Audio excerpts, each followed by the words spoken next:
Mile 1, 9:38. Mile 2, 8:51. Mile 3, 8:03. Mile 4, 7:58. Mile 5, 8:21. Mile 5, 8:21. Mile 6 and 8 something. Mile 7 and 8:48. Mile 8 and 8:40. All right, good job. Way to hang, guys. We're almost done. Mile 9, 8:24. Mile 10, 8 something. Go number 1, done.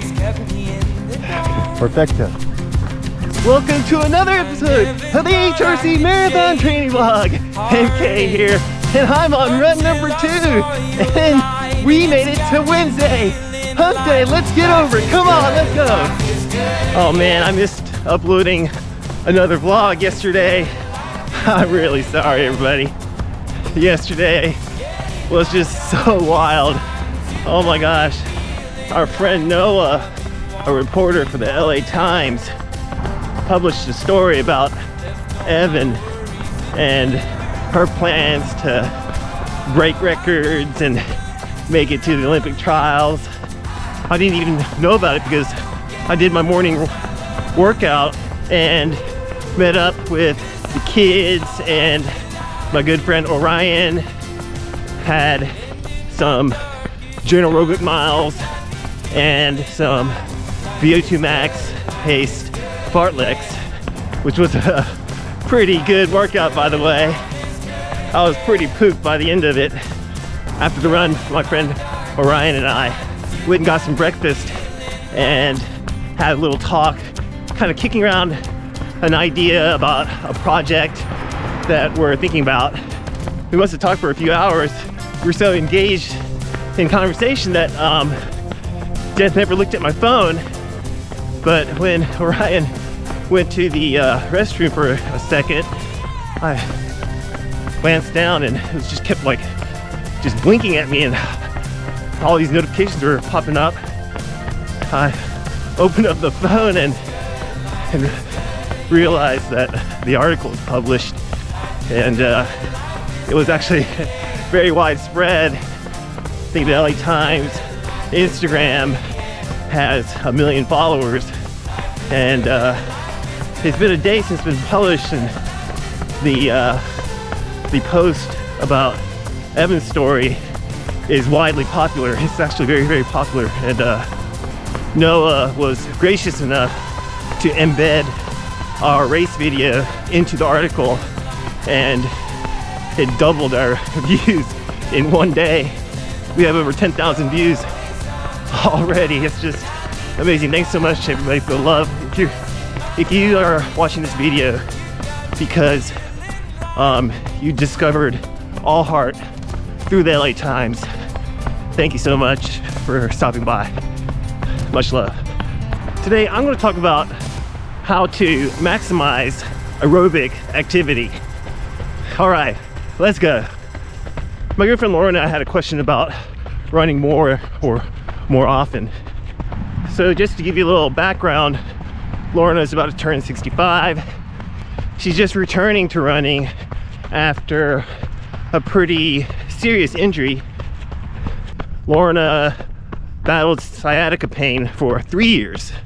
Through the advice of her doctor and her physiotherapist, she took time completely off, up to 8 months. But her pain worsened, and she decided to take matters into her own hands and started her own strength training routine and slowly reintroduced running. She is now up to 30 to 35 miles per week. Congratulations, by the way. Awesome. And is pain-free, which is even better. Heck yeah, I love it. Lorna watched a video where I gave advice about running every day. She also saw recent videos on how I train the kids as more strength-based runners and give them more volume with slower paces. Well, paces that are slower than expected. What I mean is they can finish marathons while still training at paces that are slower than what people typically expect. Lorna wondered if this could also apply to older, more mature runners, not just for kids. So I can answer both those questions kind of in one answer. I train the kids in the least aggressive way as possible in order to protect them and maintain good health, because they're kids. We're not racing weekly, and we're not in a competitive league. We have very long-term goals, not just goals for the upcoming marathon race, but goals that are a year down the road, or 2 years down the road, and even 4 years down the road for Evan. In addition, the kids' progress parallels Denny and my goals as far as distance running and marathon racing.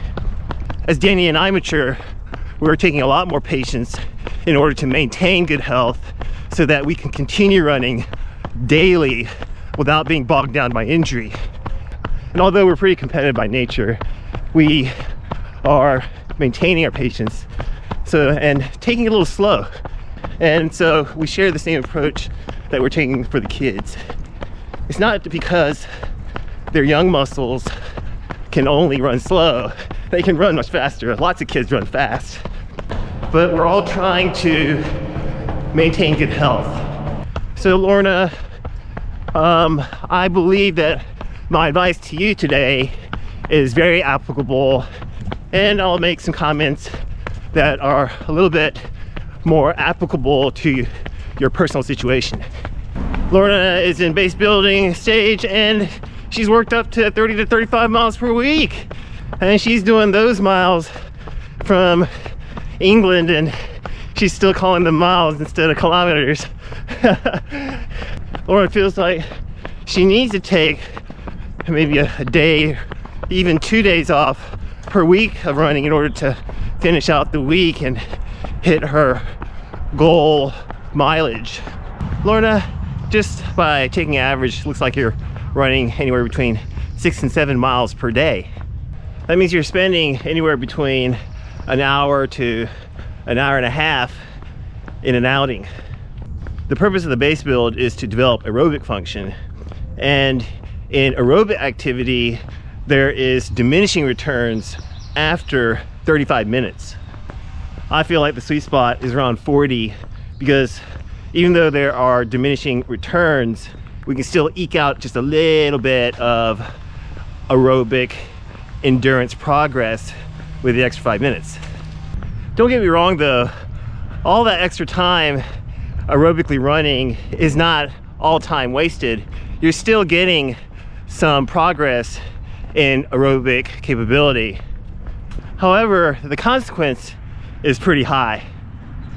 The trade-off for the tiny bit of extra aerobic capacity during that extra time after 40 minutes is a severe decrease in freshness. It's the reason why after a couple of days of running, you feel like you need a rest day. You feel kind of beat up, maybe your legs are super tight, or your joints are a little bit achy. The loss of freshness is due to multiple reasons, whether they're micro tears in the muscles, or inflammation in the ligaments and tendons, or overall general fatigue. So instead of trading some freshness for a little bit of extra fitness, we can run a little bit less each day, but run more days.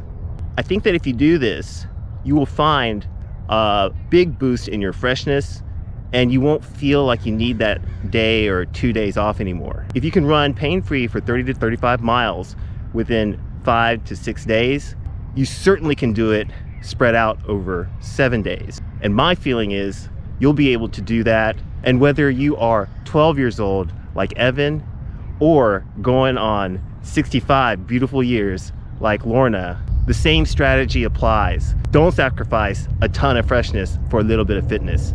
Instead, spread it out over the days, get the same amount of fitness, boost your freshness, and then feel much, much better every time you step out that door in your running shoes. Lorna also asked me, how in the heck am I able to predict race outcomes so accurately down to the minute? Well, I've been coaching the kids and others through many marathon builds. And based on principles of training that I learned from other coaches who have had thousands and thousands of hours of experience, and through those experiences we've seen so many race outcomes, it's pretty easy to predict the race outcome if I know that an athlete has done all of the training according to the very carefully calculated paces and distances within a marathon build. Lorna, you can do it too. Just gotta study and go through a bunch of experiences. You're well on your way to being a wise runner, already completing 9 marathons and completing your 6-star world marathon majors. Awesome. I'm gonna leave Lorna's original email describing her background and her story in the description below. So if you're curious, you can read up on that. Thanks, Lorna, for sharing your story with us. It's so inspiring. I want to thank everybody once again for all the love, especially our awesome Patreon team. We could not do it without you. You can also find us on Instagram and Strava for your daily running motivation. All right. I'll also leave links to the LA Times news article, as well as links to news articles published by 2 Korean news outlets. And of course, I'll leave a link just in case you missed it of our Ventura marathon race video. It was epic. This talk was supposed to be during my second run, but I'm too pooped. I only made it to 2.5 miles, but that'll take me to almost 13 miles for the day. I'll put in a 10K time trial on Friday, get a little bit of recovery, and then go out to the LA Marathon and pace Haven to her BQ 3:29. Let's go. All right. Thanks for coming with me all the way to the end of this talk about how to maximize aerobic function. I'm gonna go home and get something to eat. I hope you have a great day and a meaningful run. I'll see you in the next one. All right, bye now. All right, let's go get something to eat. Come on.